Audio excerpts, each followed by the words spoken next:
Hi, I'm Phil Ranta, the host of NFT Stories podcast. Every week we tell another story from this multi-billion-dollar market alongside the artists, collectors, companies, and entrepreneurs that are making it all happen.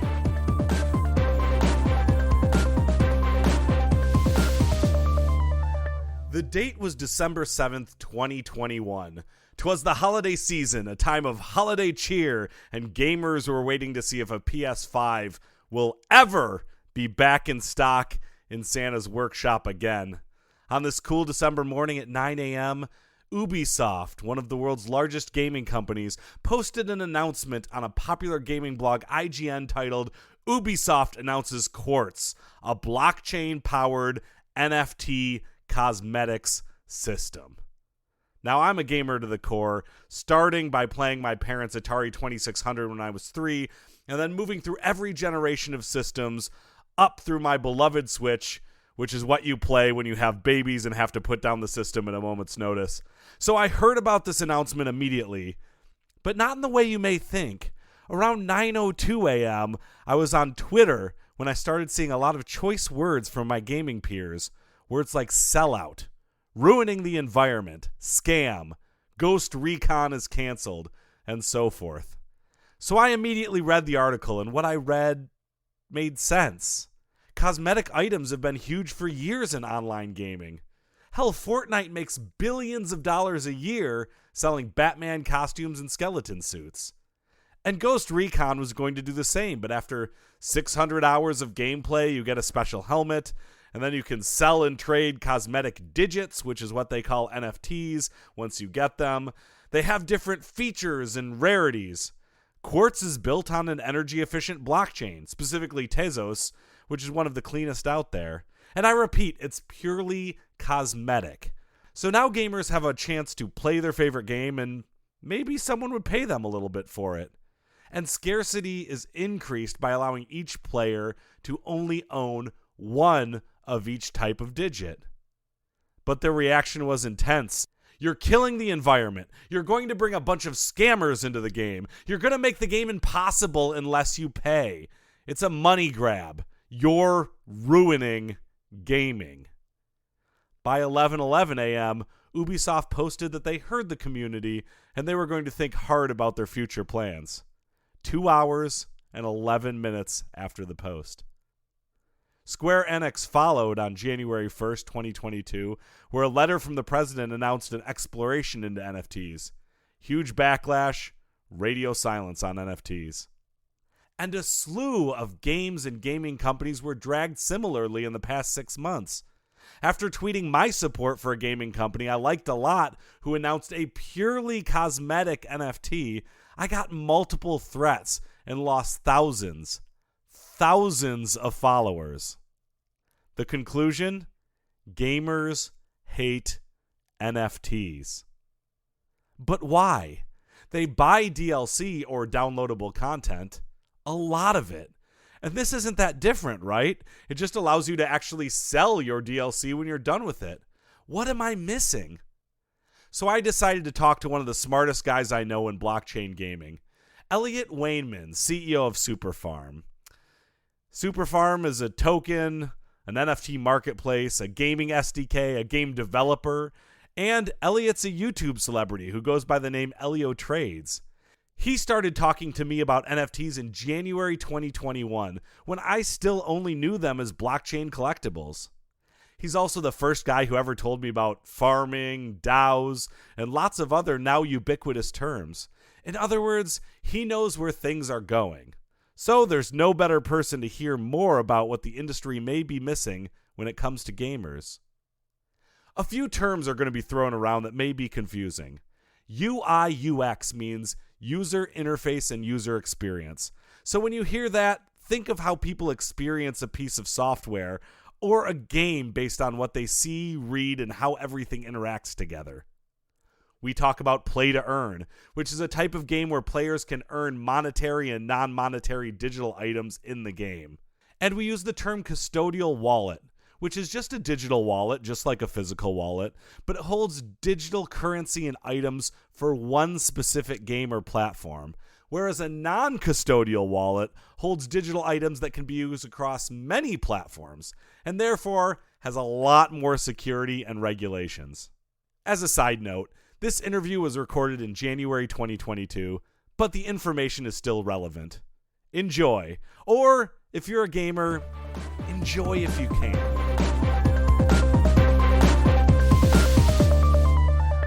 Elliot Wainman, Elliotrades, how you doing? Thanks for joining the podcast. Thanks so much for having me. It's an absolute pleasure to be here. Yeah, so we're talking today about the gamer backlash. There was Ubisoft announced an NFT project, total backlash. Square Enix even mentioned it inside of one of their CEO letters, total backlash. I know that you've been working at this intersection of gaming and crypto and blockchain. So do you think that it's publishers that screwed up? Are gamers missing something, or is it a little bit of both? Straight into the meat of this. No dinner, no jokes, no cocktails. Sorry. Straight to the meat we here. We can totally we'll do dinner and cocktails while we're doing okay, it. Okay. Sounds great. Yeah, look, TLDR here is total lack of understanding. It's really basic. And then if you really want me to peel back the layers, I'd go a step further and say that gamers hate everything that's new. And then they love it, right? They hated microtransactions. They still hate it. Guess what runs the entire industry? Sure. Microtransactions and free-to-play games. And they said they hated that. But now you ask the real gamers and they say, ooh, unless it's a free game, chances are the developer isn't really that confident. You know, if you really want to get that big first weekend payday and recoup all your money, chances are you're not really sure that anyone's going to be playing this in a month. Because if you're really confident, you'll go the Apex Legends Fortnite route and you'll just put your game out for free and let people pay you billions of dollars a month. But if you're not confident, you make it a paid release. So now it's kind of like almost a signal for real gamers that of low quality if it's not a free-to-play game, because the developer might not even be that confident in the quality of the game. That's not a hard and fast rule, but I think if you look back at the last year, what's been free versus what's paid, you see a pretty clear quality difference, at least in the multiplayer stuff. So I think, general people don't like what they don't understand, but there's a perception as well that everything, when you add NFTs, becomes pay to win. Everything becomes, financialized in a bad way. And I think that, if you were to really help gamers understand that they already have NFTs, they just don't own them. Right. That would be a big eye-opening experience. Luckily, I've had the fortunate good luck to be connected with some of the biggest thought leaders in the sort of gaming content creation arena, and they are all so excited by this new world. And so you can look for a lot of growth, of understanding, and I think it's just pure lack of understanding, right? You have a couple of people who assume that because you add NFTs, it's going to completely ruin something magical about games today. And it's just not true, right? Like if all that happened was your Fortnite skins were in your wallet, that would be great for gamers. And in theory, if Fortnite closed its doors one day, someone could decide, hey, we want to build something and give those tokens in your wallet meaning again. And so there's nothing negative, nothing gets taken away by the NFT. If something gets added, and it's very user friendly. And the more that gamers understand that, it'll be very funny, right? It'll be like it'll be like one of those stigmas that we look back and just laugh about. Oh, totally. Yeah. I mean, I think the Fortnite is a perfect example, right? Doing over $1 billion a year, essentially just in skins. Nobody owns them. You can't sell them back. I've got season 1 skins that I'm sure have value because I was playing Fortnite back then.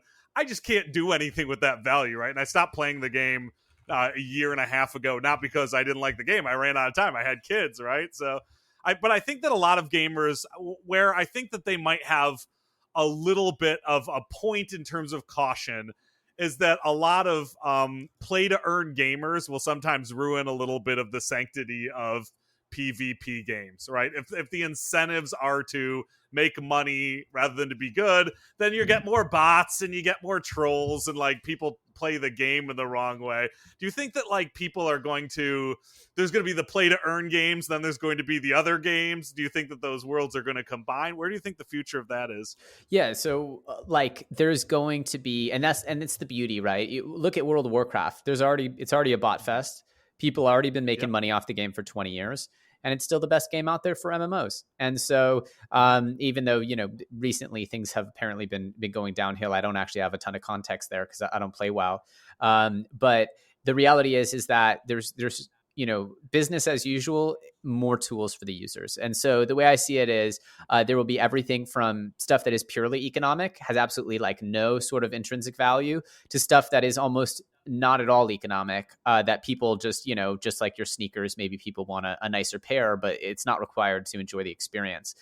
We call this play and earn, right? And that's what the future is going to be. It's playing your games, having an extra layer of rewards for doing that. We all know that these games are made more valuable by the players. And we know that the users being there and playing has value. And so there's absolutely no question that there should be value shared with the users. And that's what the Web3 component is all about. And so, what form it takes will most certainly have all kinds of de facto realities. You're going to have games that are purely economically driven, purely botted. There's no real person playing it. It's just a bunch of essentially like economic layers where you're deploying money, getting yield, redeploying, and maybe it's all done by bots. You're going to have other games, and you can think of that as kind of like decentralized finance or crypto. The dirty word that is crypto, wrapped up in just a pretty interface, right? And so it'll be like crypto with a different UI. I believe that games kind of on a meta level fulfill our human needs in a lot of unique ways.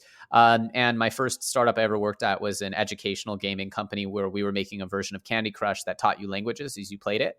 So I'm very long on games to get people and humans to do things that are good for them, that maybe they wouldn't have otherwise done.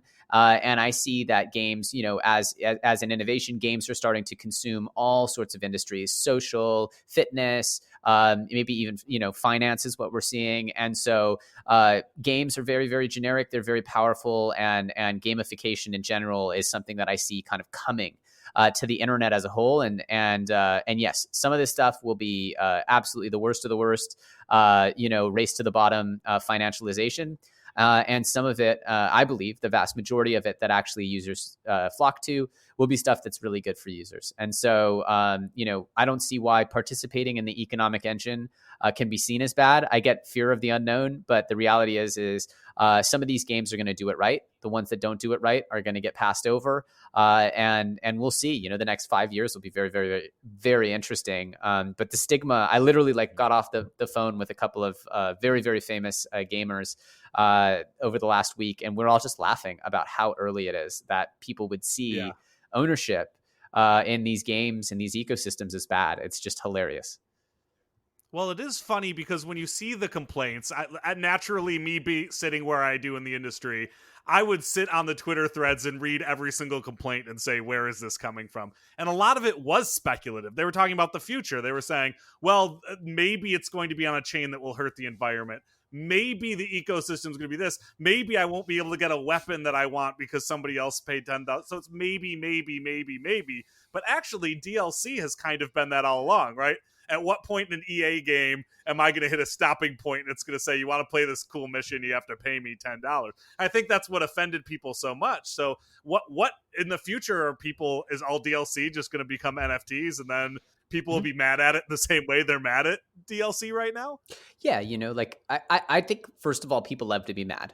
Just people love to be mad, sure. Right? And new things on the internet, certainly, and new things give people the chance to be mad. Content creators love to find something to just fight against too. It's really good content when you have an enemy, right?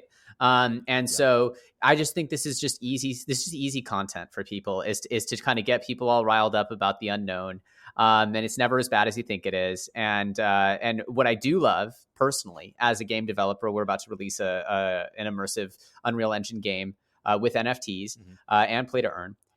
I love that the big AAA studios are staying away from this for now. So, this is great. We can build global user bases now while you guys are scared about what goes on in your Twitter feed. When if in reality, if you had the courage to push forward and give a good product to the users, that word of mouth would travel, right? And you would overcome this stain of PR, which I guess they're all so worried about, this cancelable game. Which, come on, what is that? What do you mean? And so I think it would be a very, very bold move, but for me as a developer, it's a beautiful thing because the AAA studios are giving us even more time to get set up. And look at Axie Infinity, which we can talk about. As simple as it might be or as it might look, their DAO treasury now has hundreds of millions of dollars in it. They could buy a AAA studio, right? They could buy, like some major developer, and all of a sudden, oh, you didn't like their gameplay before. Now it's incredible, and they have this huge, robust economy. So things can get leapfrogged really fast when you start adding that much money into the picture. And this is not small potatoes. We're talking hundreds of millions and billions of dollars, not just in market cap, but in spendable funds. And so the world moves fast, and crypto, the reason why it moves so fast is because there's just so much funding. And so I see it as a feature, not a bug, all this excess funding in crypto. I know that a lot of people get wrecked when prices go down and get rich when they go up, but it's part of this sort of hyper digitalization, right? And it's part of the economic. It's an engine that kind of has this. It's as the more money comes in, the faster things go. The faster things go, the more money comes in. It's an interesting cycle, and I would never bet against the future. I would never bet against something that's net positive for users. So it's really hard to see any turns in one direction. It's really hard to see any other outcome, and I love hearing debates on it. But if the debates are sort of one-dimensional, like you're assuming the way the game's going to look, or you're assuming that it's going to be bad for the environment, or assuming things that are pretty easily avoided, then it's like, okay, well then let's just not do that. Let's just not do that. Well, I mean, that's what you're really talking about, is the kind of circle of companies' life, right? Like, company becomes big, startups can be a little more daring, so then they become big and take the place. And that's kind of like Tesla, right? Comes back, messes with the auto industry, is able to leapfrog, and then there's going to be the next Tesla when Tesla gets old, right? So, yep. But if you are a major game studio and you are at the mercy of your shareholders, right? Mm-hmm. And as the CEO, you could get kicked out. Should they stay away from saying anything NFT? Like, even if they're working on it, should they keep it quiet until it launches? Like, if you were to put on your "I work at a $1 billion publicly traded company" hat, is it suicide right now to put it out, or are they just missing the right message? Yeah, I guess as someone who works at a $1 billion non-publicly traded but semi-publicly traded, depending on how you look at it, right? I don't have to answer to shareholders, but in some ways I answer more directly to community members. I think that your duty is to do its best for the users, right? I'm sort of just really simple that way. I think your duty is to do what's best for the users, and that is what's best for the shareholders. In the end, I have a philosophy that open systems will be closed systems. And so, the world is really desperate for a high quality blockchain game. And the people who fulfill that need first will have a generational opportunity on their hands. Because, if say I'm an 18-year-old and I'm a big gamer, the first game that I really get into and I build the economy there, I'll probably have some loyalty there. I'll probably have some roots there. And it probably will make me want to give them chances to upgrade, change, and evolve more than jump ship. And so, yeah, I would say that it would be very, very wise for any of these game studios to ship something. I don't think talking about it matters. I think talking about it pollutes the well. I'd say just ship something, right? Don't even tell people it's crypto. Just ship something. And then if they want to learn about it, maybe they learn that they're accumulating assets in a wallet. But I don't think you need to slam people over the head with it, right? It's just add the value for users. That's simple, right? Like if I was a CEO of one of these companies, I just add the value and I try to obfuscate it as much as possible so that you don't need any technical background or any knowledge about crypto. You just are getting the benefits, right? It's just, that skin is actually, did you know? Did you know? And then, and you might even not even have it in the game, but maybe there's an information site where, if you're so motivated, you can go see these things you're accruing and you don't ever have to touch it, right? Don't ever have to touch it. Yeah. The other thing is cosmetic only.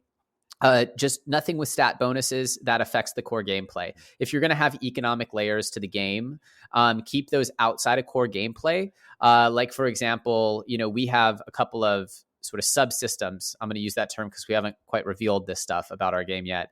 We have a couple of subsystems that are not really active in core gameplay, but allow for the crypto layers to thrive, the economic layers to thrive in their own way. And it does not if anyone wants to just come in and play the game, they can have just as good a time as anyone else and just as high a chance of winning. And so I think that those are the sort of like the core rules of the road. As long as it's not pay to win, and as long as the items are just cosmetic, like, it's fine. If someone wants to come into the game with a Rolex, like they can come into the game with the Rolex, or they can come in with their Adidas on and or their Keds. I don't know what's the most affordable shoe on the market today. They're Skechers, and it's fine, right? And a less generic brand. Yeah, am I outing myself as a crypto Illuminati elitist? I don't know. I'm wearing Target. I'm wearing a Target shirt, guys. There we go. You keep saying over and over again that it's kind of a UI UX issue, right? Because people don't like to feel dumb. A lot of people aren't living crypto and NFTs day to day like you are, right? So a lot of people hear this and they're scared. They don't have time to research it, so they're just hearing what Twitter says and they're kind of repeating those things.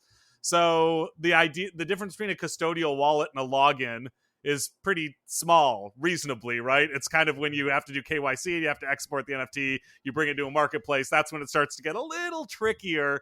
So is there a universe right now where a lot of people just start introducing this gently by saying, look, you bought a skin, if you can resell it in the future, you just have to like do these extra steps, but for now it's just hang out in your wallet, kind of like Blanco's Block Party, right? You buy in fiat, it's just your character and you can play with your character and you don't really need to know it's an NFT. Yeah. And I think you could go a step further and even just completely have the NFT layer outside the game, right? Like if you want to just enjoy your game and not be bothered, not know about it, then you should just have a gaming experience that doesn't ever have the word NFT or anything like that. The way we're approaching it, I'll just share with you. There's a website where you can associate your Ethereum wallet with your account. It's totally outside the game. And if you do that, the items that you've acquired on the NFT side of things will appear in the game. There will, be a way for you to then claim items that you've bought in the game as NFTs outside of the game as well, but you're not prompted to do that or forced to do that inside the game. And so we keep the sort of the gameplay experience completely separate. But if you're so motivated, you're so welcome to go ahead and get into that layer. And we know that the people who buy the NFTs and want to speculate on the future of the ecosystem are probably not the same core people as the people who might be playing and grinding the game. And so allowing for people to sort of be a la carte, I think, is the way to go. And I think it's also, like you said, a UI thing where it's like, just hide the bad words from their gentle eyes until they find out one day that, oh no, that thing because imagine you're playing a game, same game you always play. And then a month later, you find out you have $50 in that game, $100 in that game, something small, $10 in that game. That's a good moment, right? And so like it's that moment that I think you need to build people up to, right? Where they realize that they're getting what they want out of the game and a bonus. And so how do you get people there, right? Because clearly the conversation is very toxic, right? And I think that's a big, like, maybe that's more of a meta topic. Like, how do we get out of like theoreticals and theoretic kind of like banter on social media, or like it's hard. Away from these very scary ideas and into like, okay, here's what it looks like, and I think that that's the gap for gaming right now, is that there's not enough products in market for people to say, hey, look, they did a great job, go try it yourself. And I think, seeing is believing, right? Once you play a good game and someone goes, did you know that's an NFT? It's like that moment is going to be very powerful. And so if I had the unlimited budget to do this, I would absolutely be acquiring, one of the more economically driven games, like a Clash of Clans or an EverQuest or an EVE Online or a World of Warcraft. And then the other thing is just a question of like, okay, if you're going to build a gameplay first game, it should be better than the other games on Twitch, right? That's just really just build it for the gameplay. And I think that's the biggest thing, is you're seeing a lot of people rush stuff into market, especially since Axie. Yeah. A lot of these projects I've seen started after Axie, and they're like, we're a play to earn metaverse, blah, blah, blah, immersive, cross chain, all the buzzword salad. Mm-hmm. And I'm like, when do you start your project? They're like, July. And I'm like, you can't build a game in 2 months, like you just can't, just cannot, you talk to all the best studios and they're like 24 months is aggressive, right? For a good game. And so I'm not saying it's impossible. There are casual games, but casual games have high churn and low long-term usage. You want a game that has long-term player bases, because that's what allows for your NFTs to hold and grow value in the future, in theory, right? So, a game like a Fortnite or something is kind of like the holy grail, because the items themselves are what people want. People just want to wear that outfit, right? They care about wearing that outfit in the environment, and that is the intrinsic value that we've all been chasing. Everybody says, well, crypto is not used for anything. And I said, well, why don't we apply this ownership concept to the only industry in the whole world where people want to own digital stuff? Like, it's, to me, it stands so far apart, the gaming industry, than any other industry in the world. And yes, we're now seeing like the flex item, all the celebs buying Bored Apes, stuff like that. Sure. I'm stoked to have a bunch of apes. Great. Pump the bags. But at the same time, like, that is not that's not what I see as really, that's a new behavior, right? That's new behavior, new user activity, new demand for a new kind of thing that's very, very burgeoning and underdeveloped. We know that there's $100 billion of people buying clothes in video games because they just want to see the blue shiny thing as they run around. And that is powerful. And I think that that's the user behavior that everyone should just be looking at and saying, cool, let's just try to give people ownership. And then play to earn is still very much so big question marks as to like how that really works at scale, right? Because if your business model is emitting an asset, then in theory, over time, the value of that asset should go down, right? If it's publicly tradable, right? So it's very difficult to control asset prices sustainably. This is a big question mark. But if Fortnite just gave you ownership over your skins, and after selling, and you knew that after they sold X amount or for X days or whatever the constraint was, then you own that item and they won't bring it back to market. I think that that's really where you see the new generation start to understand and go, oh, this is great. This is great. And so, seeing is believing. The game model is that I see as disruptive is play and earn, and games should really be trying to be the best in their category, just like any other game. And then the crypto becomes a big positive. Luckily for my project, we started working on this way before the play to earn thing popped off. We started working on our game in early 2020, and we believed we could build a much better version of Among Us, which is a pretty simple game. And so, we thought we had a very achievable goal, and we believe that the game that we have coming out is more fun. And so in the end, the goal is, hey, look, if people are going to play Among Us or Social Deduction, we believe we give them what they want better. Then we add the ability that you could earn stuff within the game, play and earn. Yes. And so we think that achieves the real goal. But we're just one version, we're one experiment in the sea here. But we think that as you start to see products that are like actually built for the gameplay, they didn't just start with, the sort of crypto layer. We think that those will have some really interesting results over the next few years. I love it. And if people want to learn more about Super Farm and the game you're building, where should they go? You should follow me on Twitter at Elliotrades. That's a good place. You could also follow Super Farm DAO on Twitter, Super Farm DAO. Both of those are great resources. And from my Twitter, you can find my YouTube there in the link. We'll be making a lot of noise about that rollout very soon. I love it. Elliot, thank you so much for your time. I really appreciate it, man. And best of luck with your game launch. Thank you, man. And thank you for having me on. Congrats on this awesome radio show. Thank you, everybody. This episode of NFT Stories Podcast is hosted and produced by me, Phil Ranta. Theme music is by Mike Constantini, and we're made possible by our friends at We Are Verified. This episode has now officially been minted. See you at the next drop.